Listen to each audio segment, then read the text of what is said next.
this morning. He's in Alaska, and he's not well enough to be here. But today is his birthday. Oh, is it? Oh. He's 92 today. So I will wish him a happy birthday.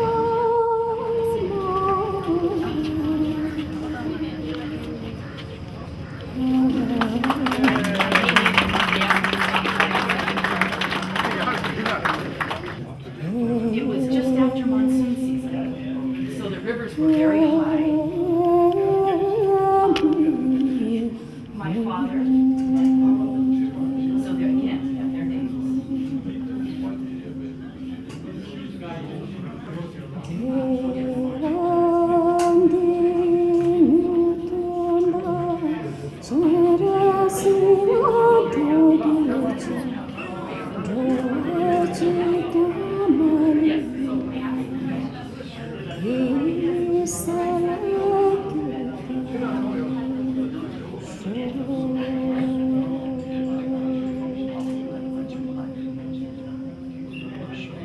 I'm very excited that the photos now are here, and so many people can see them, because His Holiness invited my father and my grandfather to Tibet in 1949 to tell the story as best they could of the Tibetan people. China was very close, but China had not come in, so they were all Tibetans there. And my father and grandfather traveled in, and my grandfather was a radio broadcaster, and my father is a photographer and a filmmaker. And so they made a movie also, which is running there, and they brought back from His Holiness to the American president a letter saying that they wanted the world to know that the Tibetans it is a holy country and an independent country and a people of religion. And they wanted the world to know that. And this was in 1949. And the letter reads, there are troubled times in this world. And that was 60 some years ago. There are troubled times in this world, and we want the world to know that the Tibetans are a holy people and an independent people. And so they wish the world peace. Unfortunately, the times have not changed in 65 years. So the message is the same, I think. And our family is very, very grateful that we can continue to help spread the story.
ይነሳዬ